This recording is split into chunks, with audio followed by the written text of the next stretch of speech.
नमस्कार, प्रणाम दोस्तों। अपनों से अपनी बात के आज के एपिसोड में एक बार फिर आपका हार्दिक अभिनंदन, आपका स्वागत। आज जो हम बात करने वाले हैं वो शब्द विज्ञान का शब्द है, साइंस का शब्द है। और एक बार फिर इस सिद्धांत ने आज के समय में, इस कोरोना के समय में अपने आप को एक बार फिर प्रूव किया है कि वह सिद्धांत बिल्कुल सही सिद्धांत है। जो साइंस के विद्यार्थी हैं वो समझ गए होंगे मैं किस सिद्धांत पर बात करने जा रहा हूँ। ये सिद्धांत है डार्विन का सिद्धांत। 9th और 10th क्लास में इसको पढ़ा था और उस समय उतना ज़्यादा समझ में नहीं आया था। केवल यही समझ में आया था कि हाँ, एक प्रिंसिपल है, डार्विन नाम के वैज्ञानिक ने भी इजाद किया, और survival of the fittest. Darwin के सिद्धांत को यदि एक लाइन में बोला जाए तो वो है सर्वाइवल ऑफ द फिटेस्ट। जो फिट होगा वो सर्वाइव करेगा। आज की तारीख में कोरोना जिस हिसाब से फैल रहा है, इसमें सर्वाइव केवल वही लोग कर पा रहे हैं जो फिट है, जिनकी इम्यूनिटी अच्छी है। तो इस सिद्धांत के माध्यम से केवल मैं आपको एक संदेश देना चाहता हूँ कि अपनी इम्यूनिटी, अपनी स्ट्रेंथ, अपनी ताकत, अपनी स्वस्थ का पूरा ध्यान रखते हुए अगर हम इसको बनाए रखेंगे तो कोरोना भी उसके सामने कुछ भी नहीं है। कोरोना भी उसका कुछ नहीं बिगाड़ सकता है। दोस्तों, जिसने बदलते हुए वातावरण में अपने आप को बदल करके उसके अनुकूल बना लिया है, वही डार्विनिज्म है, वही सिद्धांत है, वही फिट है और वही सर्वाइव कर सकता है। इस भागदौड़ की ज़िंदगी में भी यदि हम अपने आप को फिटनेस के हिसाब से, खान पान के हिसाब से, आचार विचार के हिसाब से यदि परिवर्तित करके इस वातावरण के अनुकूल ढाल लेते हैं तो निश्चित रूप से हम फिट होंगे, और फिट होंगे तो सर्वाइव करेंगे। इसके बड़े सुंदर सुंदर एग्जाम्पल है। बहुत बड़े बड़े कंपनियां थी, बहुत बड़े बड़े लोग थे, बहुत बड़ी बड़ी पार्टीज थी, लेकिन यदि अपने आप को चेंज नहीं किया, परिवर्तन नहीं किया खुद के अंदर, तो वो सर्वाइव नहीं कर पाए। छोटे से कुछ एग्जाम्पल मैं आपको उसमें से देना चाहूँगा। जैसे एम्बेसडर कार थी, जैसे फिएट थी। हम जब बच्चे थे तो एम्बेसडर और फिएट के अलावा कोई कार हमने सड़क पे देखी ही नहीं थी। ज़्यादा से ज़्यादा थोड़ी बहुत स्टैंडर्ड दिखाई देती थी, बाकी फिएट और एम्बेसडर ही थी। समय के साथ परिवर्तन नहीं हुआ, एवरेज में परिवर्तन नहीं हुआ, ढांचे में परिवर्तन नहीं हुआ, हट के सब सोसाइटी ने स्वीकारा नहीं, उसको हटा दिया। नोकिया फ़ोन, एक टाइम में मोबाइल फ़ोन का मतलब केवल नोकिया ही हुआ करता था, ख़त्म। HMT, Hindustan machine tools.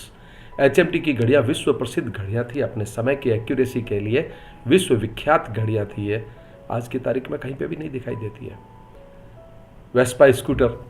तो ये सारी चीज़ें कुछ ऐसी चीज़ें थी जो अपने टाइम में बहुत पीक पर पहुँची थी, परंतु अपने आप को परिवर्तित नहीं किया, अपने आप को ढाला नहीं, इसलिए वे सर्वाइव नहीं कर पाई और ऑब्सोलीट हो गई, और दुनिया ने उनको स्वीकारना मना कर दिया।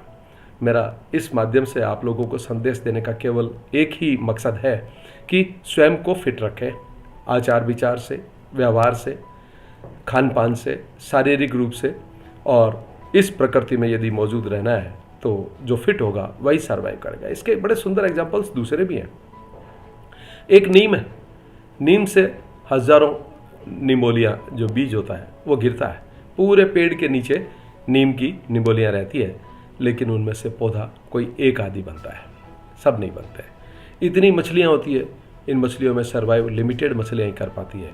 जो इस प्रकृति के अनुकूल नहीं होती है वह ख़त्म हो जाती है। तो दोस्तों, अपने आप को फिट रखें, और फिट रहेंगे तो इसमें कोई भी आपको हरा नहीं सकता। इवन ये जो विश्व विख्यात महामारी के रूप में जो कोरोना आया है वो भी नहीं है।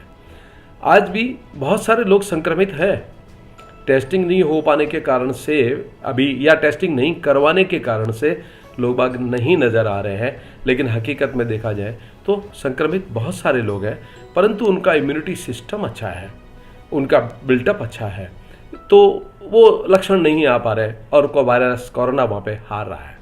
इसलिए एक बार फिर हम डार्विन के सिद्धांत को, जो उसने बहुत समय पूर्व, जिस समय ऐसा कुछ भी नहीं था, उस समय उस व्यक्ति ने, उस साइंटिस्ट ने, उस महान वैज्ञानिक ने इस सिद्धांत का आविष्कार किया, सर्वाइवल ऑफ द फिटेस्ट। आज की तारीख में ये प्रूव है, और मेरे ख्याल में आगे आने वाले टाइम में, आगे आने वाली टफ कंडीशंस में ये और भी ज़्यादा अपने आप को प्रूव करेगा। ये सेल्फ प्रूवन है, ये जो सिद्धांत है ये सेल्फ प्रूवन है। और मैं तो ये भी ये कहना चाहूँगा कि आज के टाइम में प्रकृति से हारने की आवश्यकता नहीं है। आज के टाइम में प्रकृति से जीतने की आवश्यकता है। और ये कहा गया है कि when nature wants to makes a man, when nature wants to makes a man, it takes a man, it shakes a man and it makes a man. दोस्तों, प्रकृति जब भी किसी व्यक्तित्व को निखारना चाहती है तो वो प्रकृति उस व्यक्तित्व को अपने हाथ में लेती है, उसको झकझोरती है और उस व्यक्तित्व को साफ सुथरे रूप में पेश करती है।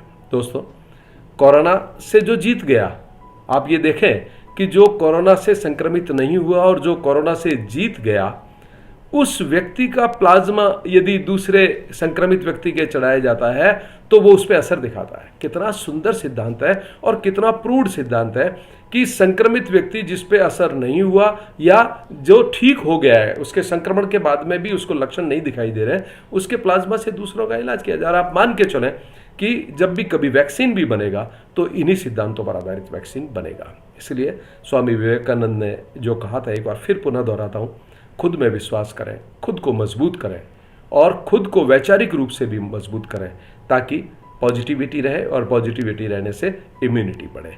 एक बार फिर आप सभी लोगों का हार्दिक स्वागत। अगले एपिसोड में हम फिर एक नए सब्जेक्ट, नए विषय के साथ आपके साथ मिलेंगे, हाजिर होंगे। स्वस्थ रहें और अभी भी कोरोना के जो प्रिवेंटिव मेजर्स हैं उन सब का पूरा पालन करें, ध्यान रखें। धन्यवाद। Thank you very much.